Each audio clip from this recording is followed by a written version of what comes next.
So today we had our second release of Hellbenders back into the wild. These are captive reared animals raised at partner zoos. This is part of an effort to restore the Hellbender, recover the species here in the state so that we can remove it eventually someday from the endangered species list. So the Hellbenders that we released today were collected as eggs in 2007, about 5.5 years ago, not too far from here.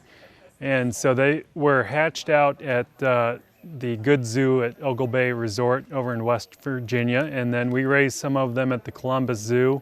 Also the Henry Dorley Zoo in Omaha, Nebraska raised some of these animals, and they returned those animals to us a couple of months ago. So we had all the animals at the Columbus Zoo for the last 2 months, and during that time we implanted radio transmitters and put some identification microchips into those animals. And then we drove out here today to release them.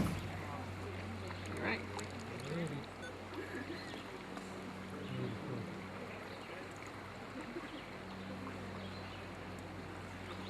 Beautiful.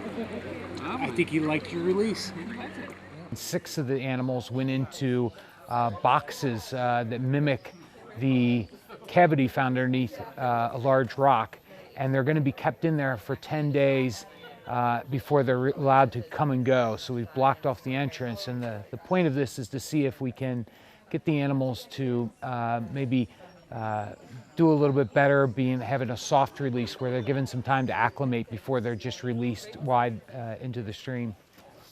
We have a conservation plan for the eastern hellbender in Ohio, and it calls for recovery of the species through these captive rearing head starting projects.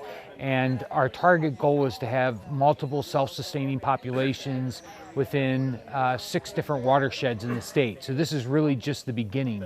But our success so far really gives us a lot of hope that we can do this and we can reach this goal, and eventually we can remove the Hellbender from Ohio's endangered species list. We still have some Hellbenders at the Columbus Zoo. We actually have about 45 juvenile Hellbenders that were collected as eggs in 2011, so they're going on 2 years old right now. And when they get old enough to receive a radio transmitter, we'll probably do the same thing that we did today. Maybe about 2 years from now, we'll bring some of those animals, not necessarily to this site, but probably a site within Ohio that historically had Hellbenders, and we'll introduce those Hellbenders to a river site.